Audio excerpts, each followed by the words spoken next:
too long. And then we'll get into all those other topics that we talked about. But since we have Shane, we'll do that.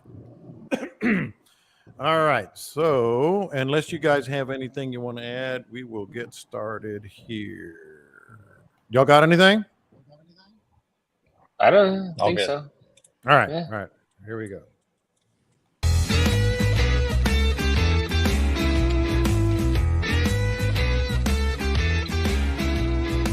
All right, welcome into the Bite Me podcast. We got some familiar faces in front of me today, including Caleb McCumber, fresh from Needville's Little League World Series run and fishing in Louisiana. He's back on the water. He's back with us, and he's back on the water. Captain Scott Null prepping that Santa Claus beard for the holidays already, and he's ready to go as well. But we're going to start today with just a couple of mentions from me and then Scott and Caleb, because we do have Shane Bonneau, Advocacy Director for CCA Texas, who's going to be joining us with some very important information, and we can let him go after that.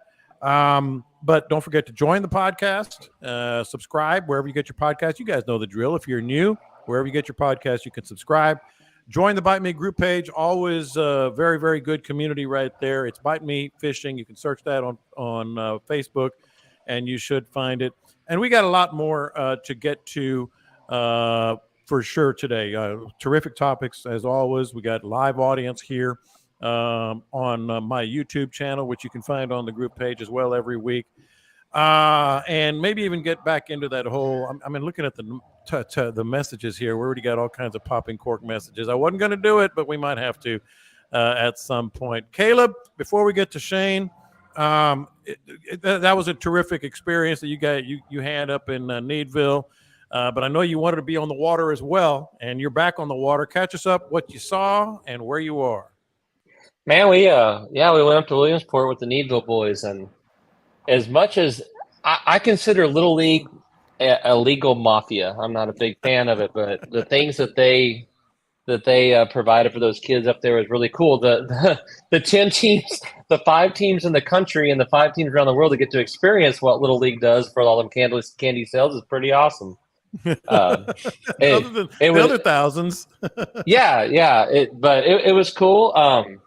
It was something to experience. I'm gonna tell you what. At night it's 61 there, and in the daytime it's 83, that's a treat in itself. But the people from Pennsylvania, they're awesome folks. There's a lot of houses around that complex, and man, they're barbecuing and drinking beer and doing all the things that we do in Texas. They're good folks. It was really neat. The boys, they beat SoCal one time, then lost to them one time. Ended up second in the country. China, not so much China. Yeah, they did not beat China. That was tough. That was tough. But hey, you know what? We said all week we're playing to see who gets just absolutely the doors blown off of them by China. And every time that one of our boys fouled a ball off, the crowd went wild. This kid's throwing 80 mile an hour. We got a piece of it. He's throwing 80 miles an hour from 46 feet and a 70 mile an hour slider from 46 feet. If you touch it, you're a star. Right. But it was very cool. I had tears in my eyes more often than I want to admit. Just so happy for those boys and what they pulled off. So it was great. And now I'm back in southern Louisiana. It's 100 degrees, 90% humidity. I spent most of my days sitting on a porch of random camps running from storms. I picked a fight with an alligator fisherman who ran from the storm the same place as me, so that was awkward. All right, well, put a pin in that. We'll get back to the alligator fight with the fisherman and the fight you had, all that. Capt Scott is joining us as well. I know he wants to get in on this conversation, but I don't want to keep Shane too long. Shane Bonneau joining us here. And really, this is one of those floor is yours kind of thing. Shane, you're a member of the Bite Me group page on Facebook. You listen to the podcast. You know that one of the big topics of discussion consistently has been bag limits, slot limits, et cetera, et cetera. And as I understand it, and I'm just going to kind of toss it to you, there is some studies, some scoping as they call it, for future trout regulations that all our listeners need to find out about? Catch us up on that. Yeah, sure. And thanks, John, for that intro. Thanks for having me back, guys. Appreciate this opportunity. So last week, a handful of fishermen, probably about 10 or so recreational anglers and guides, went to the Parks and Wildlife Commission meeting. And each year in August, they hold an annual public hearing where anybody can get up and talk about anything to the commission. And so there were about 10 of us that got up, and number one, we thanked the commission for their previous actions to try to help the trout populations after the freeze. And then we also encouraged them to go back out to scoping. So scoping is basically a way for the department to get a pulse from their constituency on how they feel they're doing, what can be done moving forward. So for us, what that means is, what are you seeing on the water? What do you think if you want to do changes in limits, what do we want those to look like?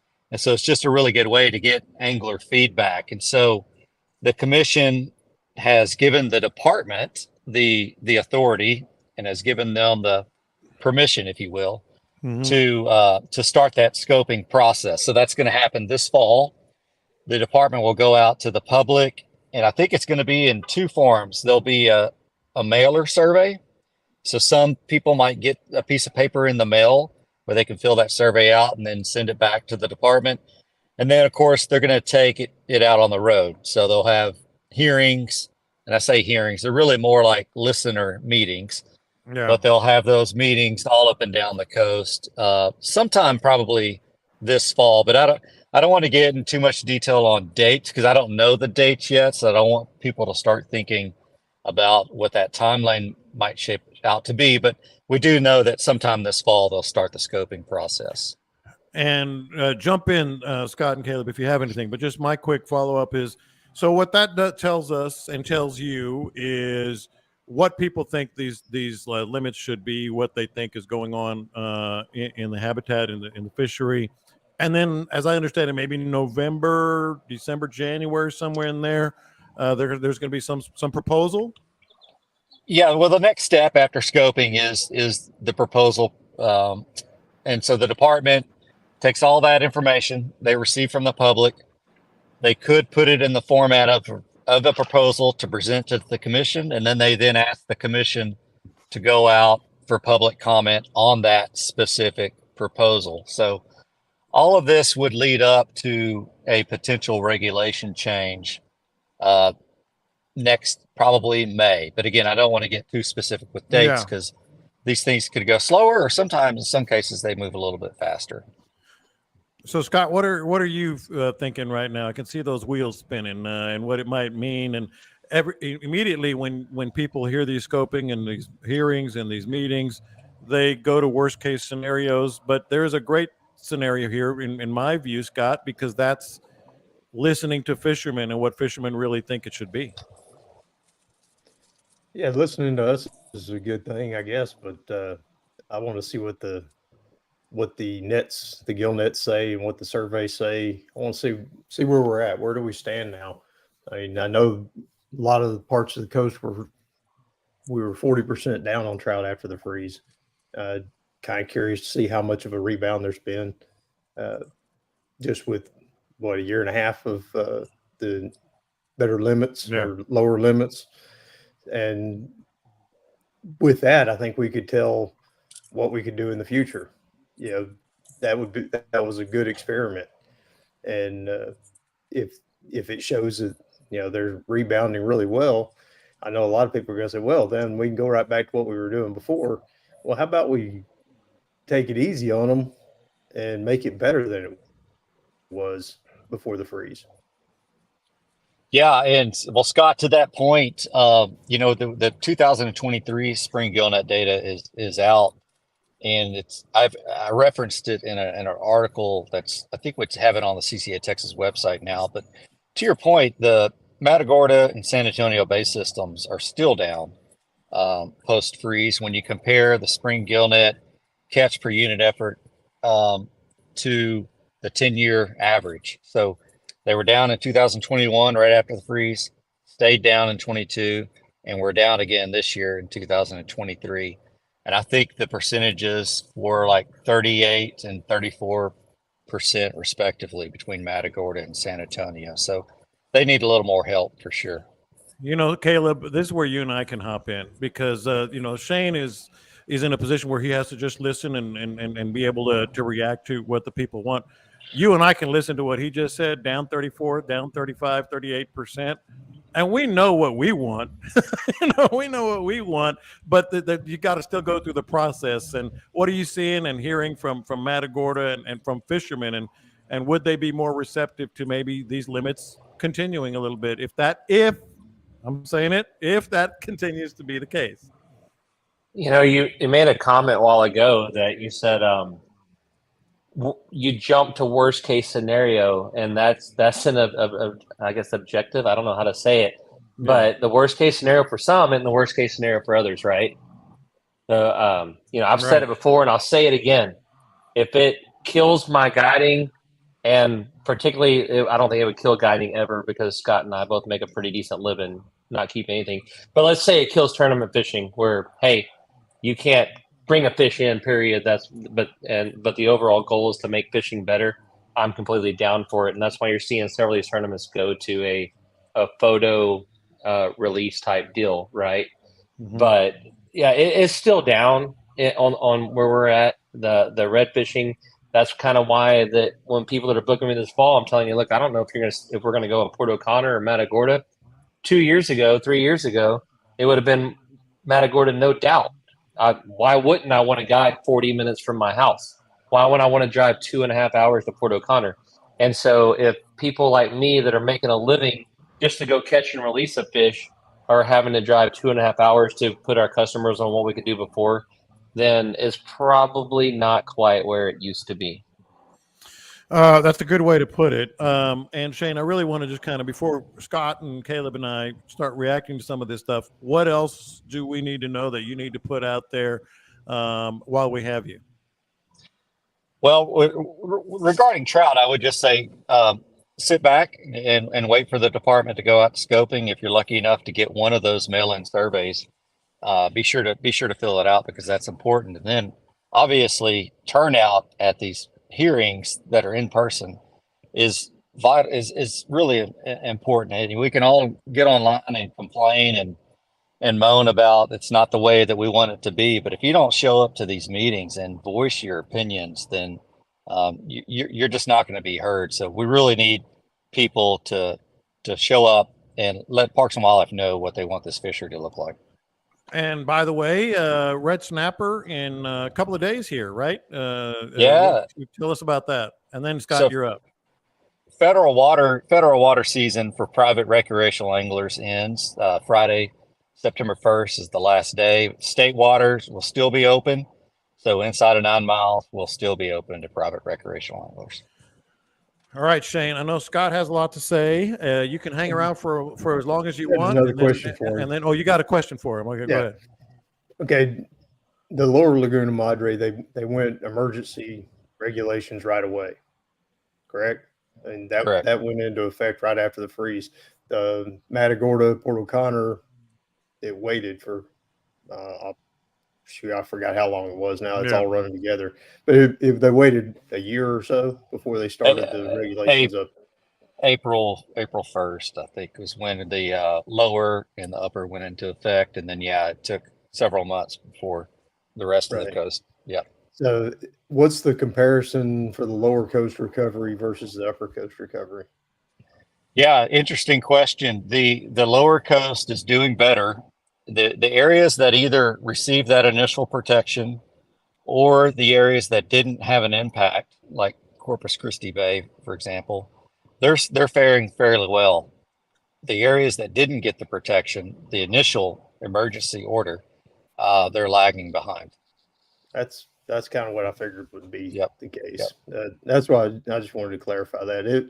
It seemed like that. It was frustrating when they didn't include us in that initial one. They just did the lower coast. We knew what we had up here. Knew we had a problem. Yeah. And now you have, because of that, Scott, you have they have the iNaturalist app where people can go on that app and enter in fish mortalities from cold weather events, because it was that feedback and that citizen science component that was missing that last time. But I think we have an avenue now to get that fixed moving forward. Is That's this good. the part where me and Scott interject all the citizen scientists we sent to TPWD during the freeze? and, and then effectively got blocked from a group text? Well, the app will not have opportunities for other words that might be used in group text. The app is just the data. Those words weren't used until the report said 100 fish died in Matagorda Bay. Got 100 on my boat. But hey, before we let you go, we've all seen some videos lately with flounder, washing ashore. Has a lot of projection as to the whys. I read an article about it with the oxygen and the heat, and I know we can't let you go without getting your thoughts on what is happening there, and does it have any effect on what we're talking about now with scoping? Shane, I think Shane froze on us. I can edit this out. He looked like he was about to say something really important. All I see is like how this dude is almost a Tom Cruise. He looks like he's a handsome man. What you using that hair, bro? Yeah. And I say that with an impeccable record of heterosexuality. He's a handsome man. But he probably can listen to it. Yeah. All right. So I think that was going to be an incredible answer there from Shane. So if you are listening, go ahead and reconnect. But Scott and Caleb, I'll actually start with you, because I just, as I'm hearing him, I just want to say it. Yes, I want to jump to a conclusion. We all understand, that things are not good. I don't need a scoping survey. You don't need a scoping survey, but I'm willing to wait. I'm willing to wait if that's what it takes, so more people can get to these meetings and understand what's happening in our bay systems. Did I hear him correctly when he said 10 people showed up? Is that what I heard? Yeah, at the very start. Mm-hmm. Well, good Lord, I got 400 on my Facebook feed that seem to be experts in the matter. Yeah. You think they'd show up and? Yeah, it was in Austin. To be fair, it was in Austin on a weekday. Oh, okay. Yeah. Okay. Well, either way, yeah. I mean, and that's the problem with it, John, is you've got estuaries like East Matagorda Bay that are going to experience things differently than Corpus Christi Bay or even West Matagorda Bay, right? But they have to come up with something that works throughout the whole area. Right. Because if you have a game warden, I mean, let's be honest. Matagorda Bay, the game wardens sit just past the harbor, and they try to pop you for fire extinguishers and stuff. But if they wanted to check fish where they sit, you can't have a set of rules for West Matagorda Bay and a set of rules for East Matagorda Bay. So they have to come up with something that works for both of them, right? And to me, that's the double-edged sword of it all. There's bays that need help, and there's bays that still have some fish in them, and that's what gives the general public a chance to feel like they have a leg to stand on with everything's fine, everything. I'm so glad we're going back to this. I'm so glad we're going back to that. And even I'll go ahead and call them out right now. All the people on Facebook that I'm not going to keep anything. I'm going to be and then 2 months later they're keeping everything they possibly can. You know who you are, and I know you listen to this podcast. Yeah, but it's so I'm interested in to see what they come out with as well. Scott, what are bag limits that could keep everybody happy? I put that on the dock, knowing that that's an impossible question to answer. But is there some sort of area there with 5 instead of 3? That would maybe compromise and keep most people happy. I don't think there is. You have 2 very distinct groups nowadays. It used to be you had, kind of a mix and match, and then I guess we didn't know about it as much because there wasn't any social media. You know, we didn't know where everybody stood on it. I've been doing catch and release forever. I mean, it's been a long, long time. I kept a lot of fish over the years, but also had many, many trips where I just went out, caught fish, and turned them all loose. We didn't post about it. We didn't have a place to post about it. And it's just what we did.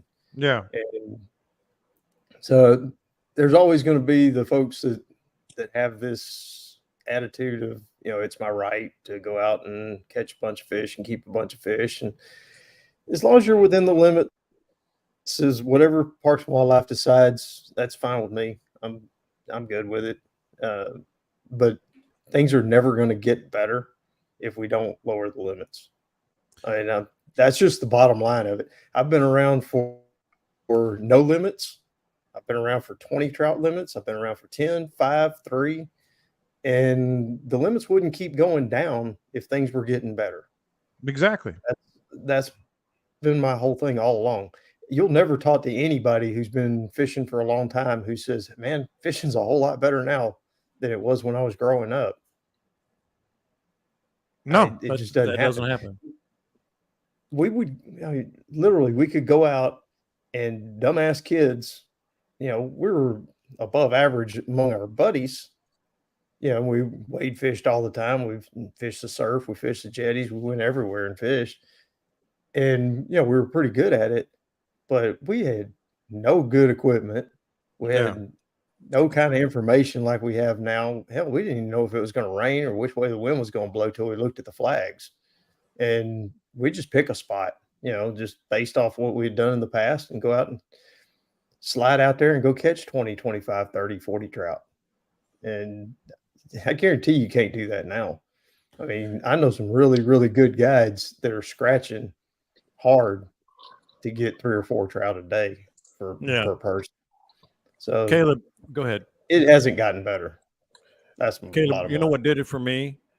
What's when that? Louisiana says, "Oh crap, we need some better limits." When Louisiana does it, you know, and the people and the catalyst for the Louisiana stuff was actually the guides and the fishermen that finally said, "This sucks. We got to do something." Yeah. But they let it get to that point in the first place, right? Right. And so me and you and Scott catch a bunch of flack about our thoughts and beliefs, but all we're trying to do is not let it get to that point. Whenever the guys are saying this sucks so bad, we need different regulations. Yeah, there's something going down. Well, and what I don't want us to get to is what Florida has.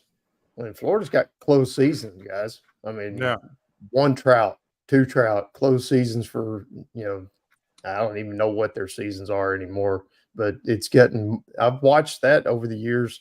They've done the same thing that we've done, and we're heading in the exact same direction. We got more and more people on the coast, more people want to take fish home, and there's only so many fish out there. And I've heard it said so many times, and from some pretty experienced folks. And rod and reel, you can't hurt the population. Yeah, you can. Yeah, you can. I'm pretty sure you can.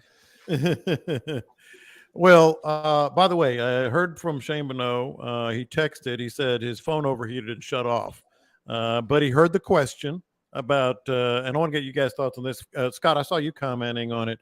I was blown away. In fact, at first I thought it was a fake video. You know how everything can be on the old interweb. But he says there's the fish kill is a result of low dissolved oxygen and high temperatures. Water that hot cannot hold much oxygen, and there were probably more fish back in there with the tropical storm pushing water into the bay. Not sure of total numbers, but it was very localized to Spring Bayou. But I think the bigger discussion here, Scott, is it's hot and it's affecting like everything right now. What are you seeing and hearing on the heat and the oxygen levels? I was all happy when we had that little tropical storm went in there, the little cow tipper, you know, went into the King Ranch. Yeah. And it pushed a bunch of water up. It, you know, clouded up for a couple of days, cooled things off. Our water temperature dropped to like 89. It's the first time I'd seen it under 90 in a while. I think 88 was the lowest I saw. And now it's right back up. It was 95.2 yesterday at the little jetties here in Port O'Connor.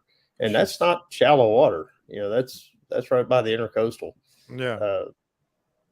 The problem I got to reading on the hypoxia stuff, and it's the lower dissolved oxygen is caused by, several factors. The heat, number one, the water can't hold that much dissolved oxygen in the higher water. Something else that I read that I didn't know about was the salt content. When you have higher salinities, the higher the salinity in the water, the less oxygen it can hold. Fresh water holds way more oxygen than salt water does. Well, when we've had this super drought here I got a quarter inch of rain out of that storm. And so now we're getting hyper salinity, Matagorda Bay, places like that don't have a freshwater inlet. Rivers aren't running. All the dams are not being used right now because, all the lakes are going down. So we're not getting any freshwater runoff. Salinity's going up. Temperatures are going up. Tides are down from the summer, just typical summer low tides. And then we had the real killer was we went several days without any wind. And the wind is what drives oxygen into the water through the waves. That can sometimes overcome the heat and the salinity. But once all those three things came together all at the same time, it's just not that surprising that we started having fish kills. Go ahead, Caleb. I'm going to kind of bounce this back towards Scott, because Scott has more years in the marsh than I do. Judging by that Santa Claus beard, he has spent some time back there. But so Compton came down and fished with me. We were in Lafitte, Louisiana the other day, right? And I had spent the day before around Homa, all through the marsh and everything, and didn't see a whole heck of a lot. We're in Lafitte and going through the marsh again and not seeing much of anything. And it gets to the point where we always talk about this. Scott's still always learning. You're still always learning. Everybody's still always learning. Dean's attempting to learn. He's a bit stunted, but he's working on it. And I'm rolling through the marsh, and it's like 93, 94 degrees everywhere. Homa, Lafitte, didn't matter. It's 93, 94. And we're not seeing a whole lot. And I get to thinking about it, and fish is a cold-blooded creature, right? So they're not back there kind of, sweating and tugging at their collar and be like, man, it's hot back here. We don't want to be hot anymore. I don't think that's how it works. But what it is, like Scott said, the dissolved oxygen, everything, it's not giving them what they need to survive. And so I told Compton, I said, we need to get our butts out to a deep water lake and find some flats on the edge of it. And we roll out there to it, and we get in a flat, and all of a sudden it's schools of redfish everywhere. It's singles, it's doubles, it's triples. Big wads of fish. And today, while Daniel and I were out amongst running from thunderstorms, I told Daniel, I said, I don't even want to go to the marsh, because even if there's fish back there, they're not eating that well. They're not behaving that well. They're going to be skinny. They're going to be light, versus a fish that has cooler water with plenty of oxygen in it. And the Spring Bayou area is something I'm very familiar with, talking about the fish kill. And that's a lot of very shallow water where I can see where a lot of fish would have died. But the point I'm bringing is a lot of the people that are listening to the show trying to learn, that's where the separation comes between your guy that spends less time out of the water versus your guy that not only spend more time out there, but he thinks about it a little bit deeper. And again, it's getting to the point where I'm fishing a tournament. This oxygen is low. These fish aren't going to be eating as well. That means they're going to be skinnier. We need to get out to where the fish feel better and they're more healthy. That's very good stuff. And I wanted to follow up on that, because we do have some fishing topics that are related to this. Let's go help our guys catch some fish.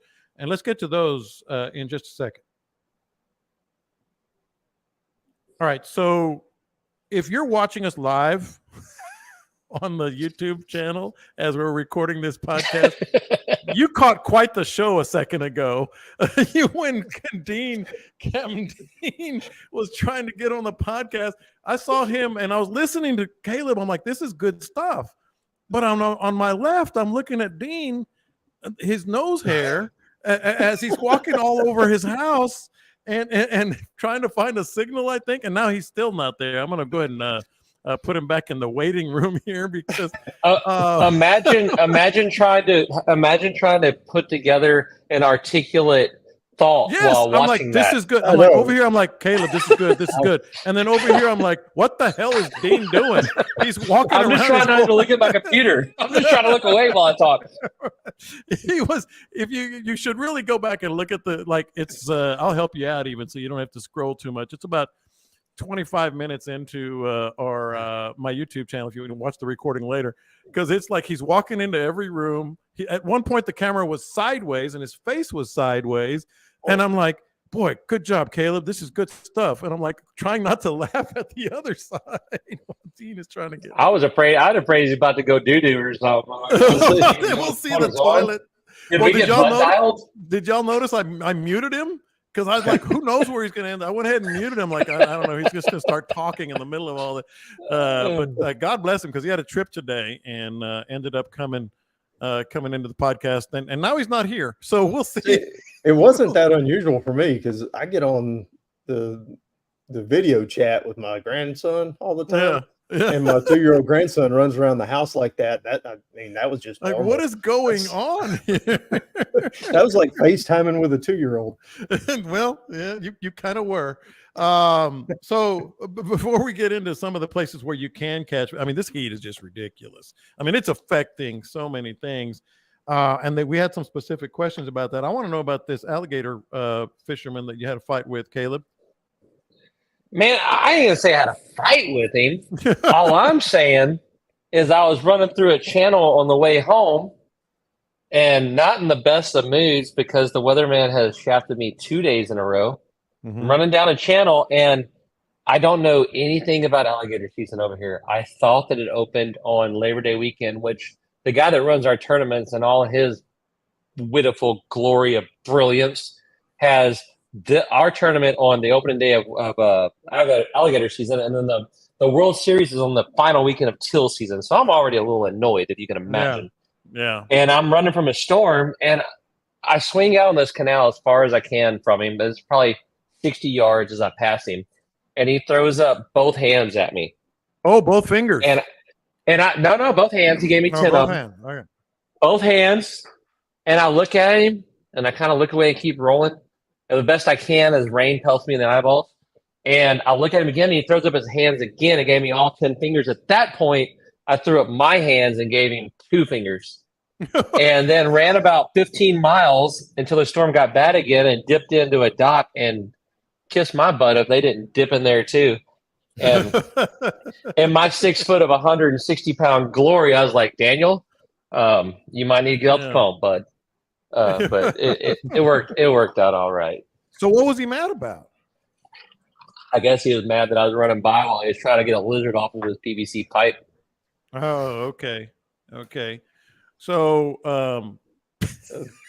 it's just coming and going with Dean. It's just coming and going with Dean. I gotta remove him again. I'll try this again. This is high level entertainment. Dean just texted me. He said, "Slow ride out." Okay, so I guess slow ride is out for today. He tried. A for effort right there. What Caleb was talking about a while ago, not wanting to fish the marsh when it's hot and all that, and for the tournament reasons, and going to the deeper water, finding more fish. You're going to find the healthier fish in the deeper water. We always did it.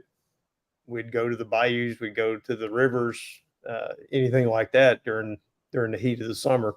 The marsh fish typically are just going to get skinnier and skinnier. And I think a big part of that, from all the reading I've done on it, it just slows their metabolism down when they don't have enough oxygen.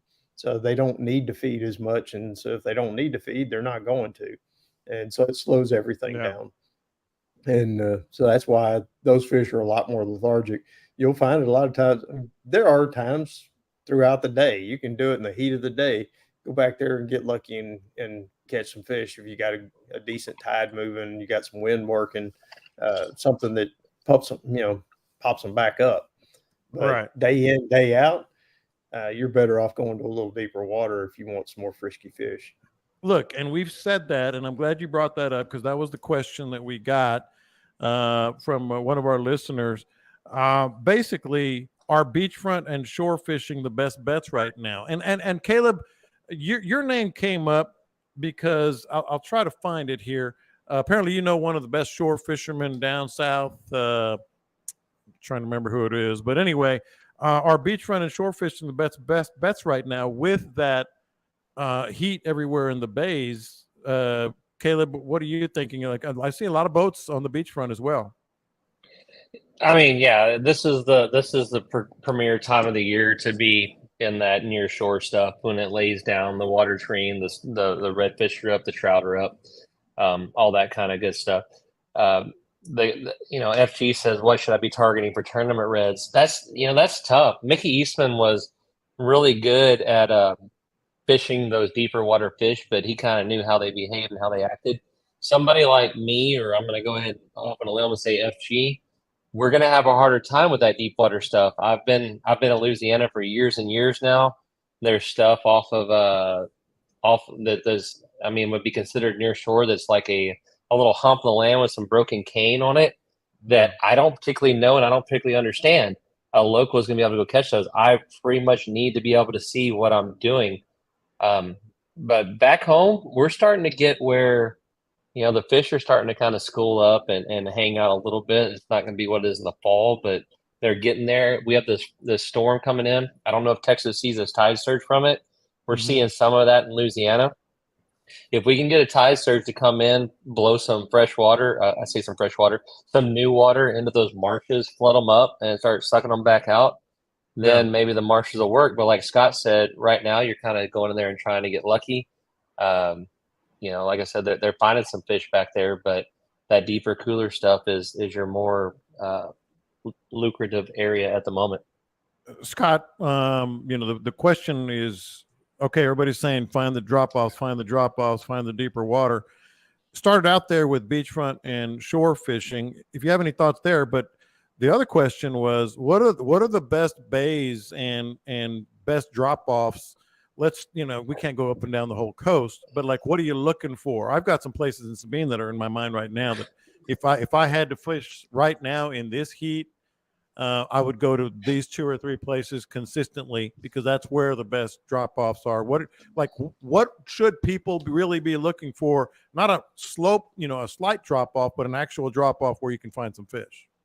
Louisiana, upper coast, going to the oyster beds, going out in the open water, fishing over the oysters and some deeper water. You get to the middle coast, you got more drop-offs, like right around where I am. We've got some good water that comes in and out through the jetties and through the Pascavallo and feeds back into Espiritu and San Antonio Bay. I would fish along the drop-offs where there's moving water. Just because you have a drop-off somewhere doesn't necessarily mean it's going to be great. You need some water movement along that drop-off. So the closer to a pass or a cut or some kind of a funnel that you can get to, the better off you are on an incoming tide.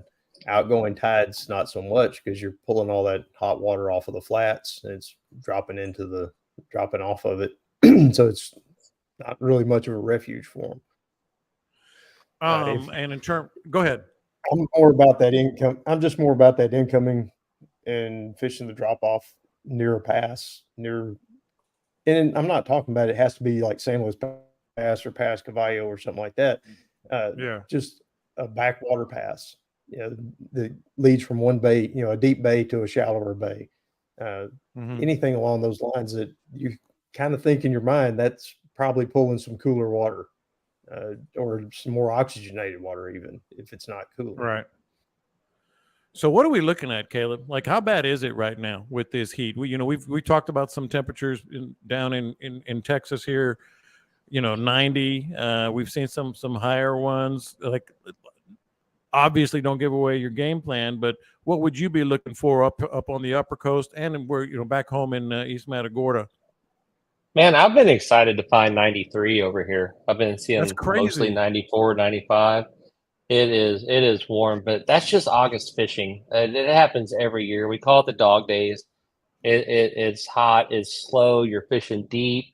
Kind of like Scott said, if you're in, say, Galveston Bay, you're over on Hannah's or Peppers or something that's deep shell, and that's just where we live right now. Even in Matagorda, if I were over there right now, I'd be middle of East Matagorda Bay looking for schools of redfish before I'd be back in the flats looking for fish there. I always say that November is the good Lord's way of saying I'm sorry for August. That's just that's just how it is. You have to adapt to it and make it through the grind, and then this fall it'll be a great fun time to go again.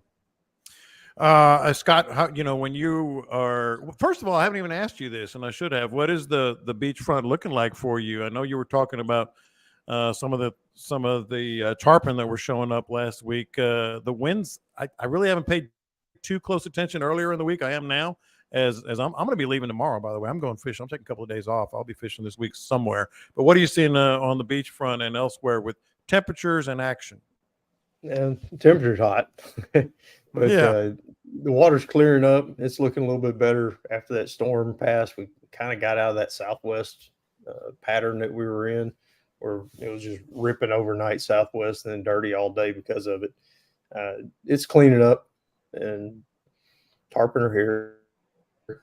It's summertime. You just got to go out there and find them. You got to hunt them down. But the forecast and everything show pretty good. It's still blowing a little bit at night and settling down during the day, and that's better than the opposite that we get a lot of times, where it settles down overnight and then by 9 o'clock in the morning it's ripping. So it makes it a little difficult because first thing in the morning it's still a little bumpy out there. You got the residual waves from all that overnight wind. And it can still stay choppy for several hours once that wind quits. It doesn't just magically go away like it does in the bay.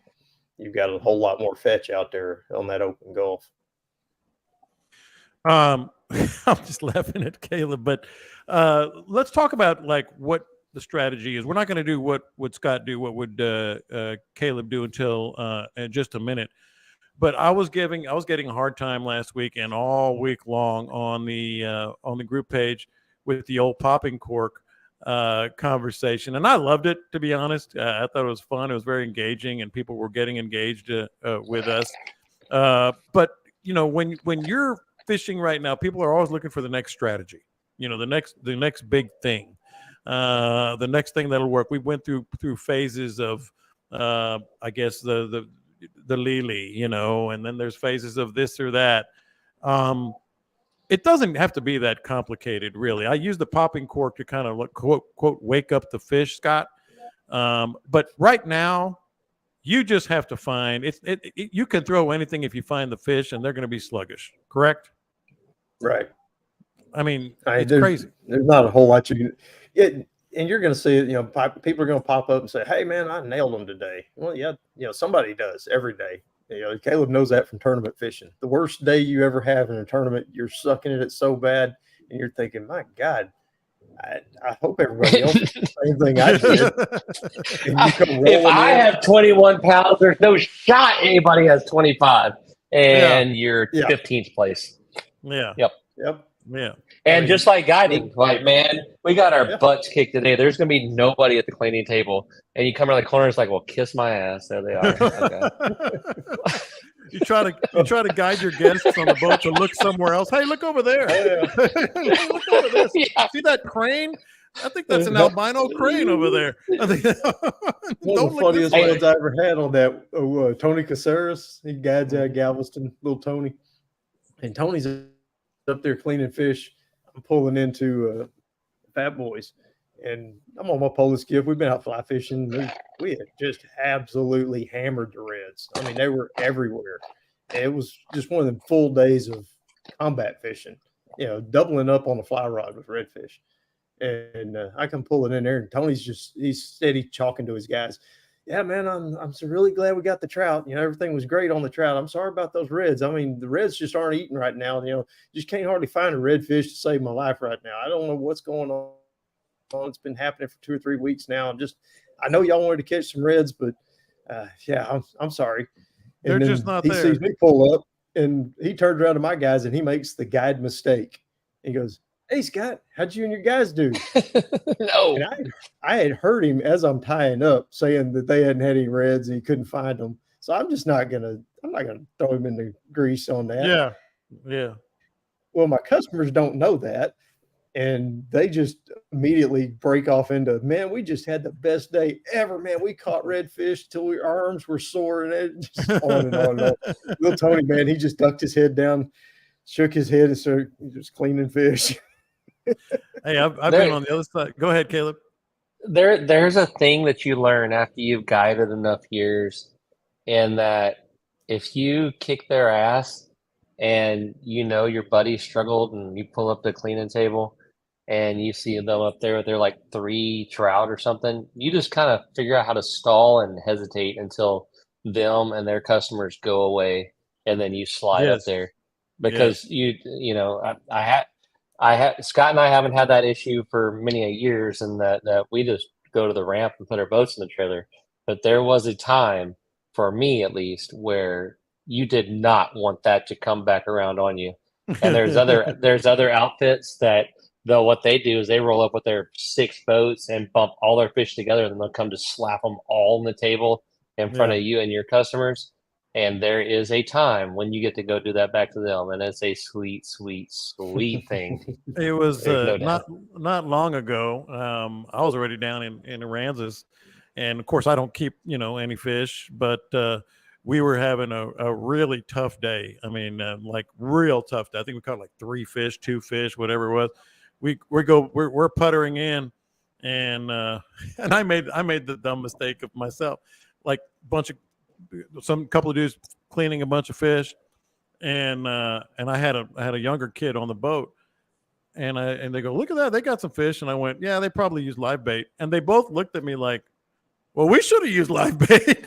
Like they didn't care, they just wanted to catch some fish. Like I'm like, no, I'm trying to teach you. They probably were just using live bait. No, well, I want what they had. I want what they had. No question about it. All right, so we will get to what would Scott do and what would Caleb do here in just a second. But we mentioned it last week about knock and tail lures with the Trinity, with the fishing reports, while we get these guys ready for that Trinity Bay fishing report. I don't know how much we're going to do this, but I do want to say that Trinity Bay, speaking of the deeper channels, better numbers of fish, and obviously we hope you're using the knock and tail lures on the rocks lining the ship channel. That's what I was talking about. Sabine, obviously another drop off there.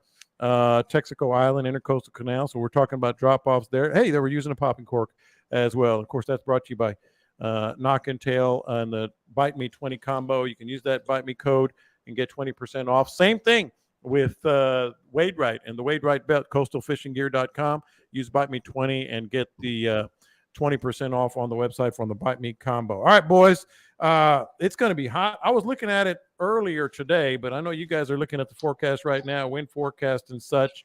We'll start with Caleb, because you probably have a good report for our friends on the north in Louisiana and Sabine, but I know you also got your finger on the pulse of what's happening in Matagorda. What would you do this weekend if you had to go get on some fish? And I'm glad you chose me first, because I hadn't looked at the dang thing whenever you came over with that. See, I was giving you some time there. You still didn't take advantage. No, man. From what I'm seeing, let's go. Hey, let's give old Frank a report for Louisiana, even though he's in the comments telling me what to do. Yeah. That is real inconsiderate of you, Frank, being how it's illegal for me to solicit any information to anybody outside of the tournament. So, but I appreciate you. The polygraph will really love you, Frank. Thank you, Frank. Man, Louisiana, while I was seeking refuge from storms and alligator hunters, I did end up with several guides under our little canopy there. And they're out by the barrier islands catching trout and redfish in the deeper water off of the points and everything. What I've seen over here, I'm kind of staying out of the marsh now. I'm more on the edges of the big lake.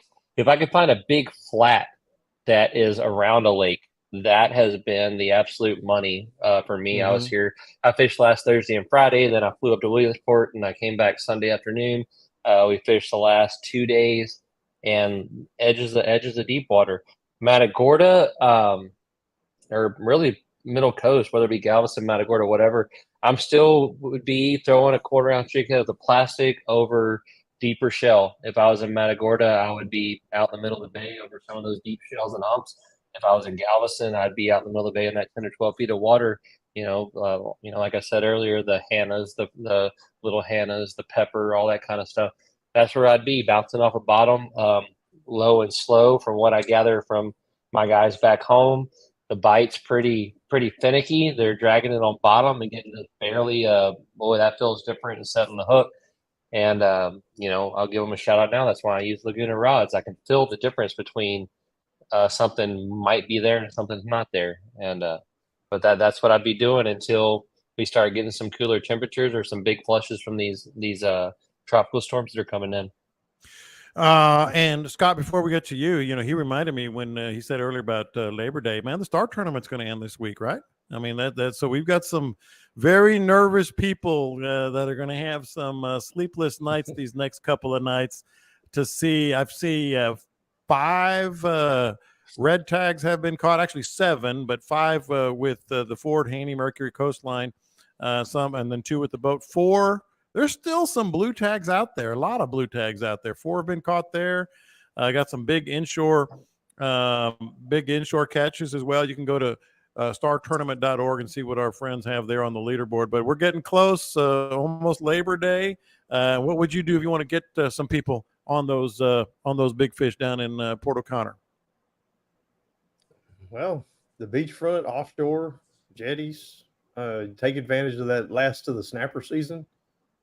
Tomorrow, it's showing 2 to 3 foot at 11 seconds. I don't think I've ever seen 11 seconds. 11 seconds. I don't think I've ever seen that. Somebody sent me a message earlier today asking if that was correct. And I was like, I don't think so, but I'll check it later. Thursday's the same. It's 2 to 3 at 9 seconds. Friday, that it ends at midnight on the 1st. So I'm not sure. I think that means the 31st is the last day you can do it up till midnight. Yeah. But if you can get out and get on those snapper, that'd be cool. There's a bunch of kingfish out there, a bunch of ling. I've seen some good reports on ling. Dolphin are popping around. I would take full advantage of this weekend and run offshore if you get a bay boat on. Well, I can't say the whole weekend because it drops back to 4 seconds. Just 4 seconds. Saturday. Yeah, I mean, it's 1 to 2s, but 4 seconds, so it's going to be a little bumpy. But Friday, man, if you could slip out of work on Friday, I would bust out through those jetties and I would go have some fun in your bay boat out there in the open water. Man, I'm looking at it right now. You are right. You are correct. I'm telling you, man. Friday 0 to 1 foot at 7 seconds. I mean, hell, it don't. That's going to look like glass out there on the open water. And it's not even going to go ahead. And if you can't do that, go fish for trout in the surf. That's got to be pretty good. The surf's going to have a little bit more oxygen in it than the back bays. The fish might be in a little better shape out there on the surf side. That's actually what I was going to say, because we got that little tropical storm, the tail end of it, and some of us were wondering, okay, maybe that's going to be the end of some of this stuff happening on the beachfront. It hasn't, right, Scott? I mean, it's still happening on the beachfront with some of these nearshore species, and that's definitely going to help with the. I'm looking at it right now. Those storms don't move those fish. They don't bother them. Hell, it's just more movement, more water moving. They're used to that. Caleb, want to thank you for showing up, and I know you got a lot going on up there. What's the details of your tournament, and in terms of when you're going? Man, it's been so long since I've been on. I had to kind of remember who the heck y'all were. And I've gotten multiple texts throughout the show. Most lately, Chris Collin want to know if Scott is indeed going to be working as a Santa Claus in a shopping mall this Christmas. Scott, I'd sit on your lap. I'd do it. I'd tell you all my wishes. I would take the picture. I would take the picture. Oh boy, no. We're fishing this Excalibur over here. That happens this weekend. As I told Frank in the comments, I'm just trying to find fish that fit. They're big.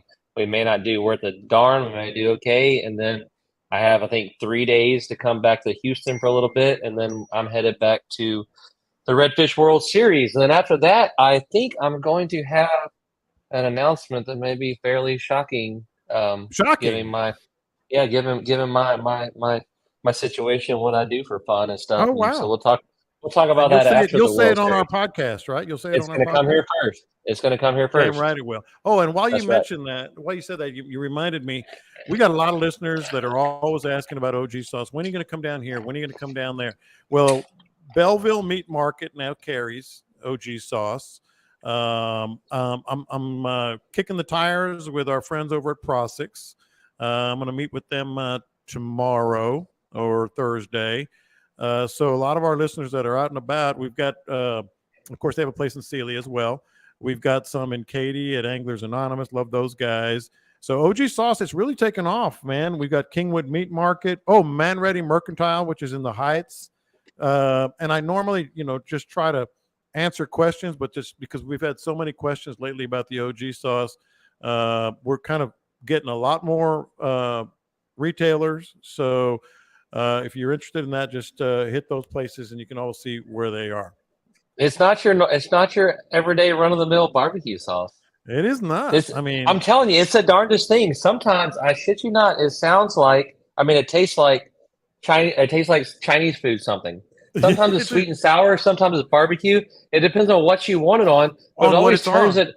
It's Willy Wonka sauce is what it is. It's whatever you imagine it that you want it to be. It's Willy Wonka sauce. I might steal that. I'd steal that. That's for sure. But I appreciate it. A lot of people are always asking, and because of all the listeners, it's kind of going all over the place. So we'll see how it goes up. Scott, tell us what's happening in your world and what you got coming up. I just glanced at the water temperature. Take a wild ass guess what the water temperature Where? is Right there where you are? Yep, right here. Fort O'Connor. 90.5. 90.5. Has it rained over there? Has it rained over there? 96.7. You're close. 96.7. 97.0. Yeah, I don't think I've ever seen 97 degree water temperature over here. Not we've got not the little jetties. We've got a couple inches of rain over here the last 2 days, and I'm hoping it'll be 88, 89 instead of 93 tomorrow. Unbelievable. Yeah. And that storm is kind of going to go east of us too. Yeah. So. Yeah, it's going to go. All right, boys. I'm fixing to head to the deer lease, and I'll be heading to deer camp. Going to hang out over there and bring me a little OG sauce, put on my hot dogs, and damn right, shoot some dove birds. Oh, that'll be fun. Yeah, that'll be a lot of fun. Yeah. Well, good to you. Thanks to you guys. Thanks for Dean for trying to show up in the in the comic relief. We appreciate Dean's sinuses. Dean was kind of on the show, kind of, and Shane Bonneau as well. And you guys don't forget about those scoping meetings, etc. Catch him up. I'm going to be gone for 5 days fishing. How about that? We'll catch you next time. Catch him up. We'll talk to you next time. You hit the post on that one. Pretty close. I like it. Pretty close. Yeah.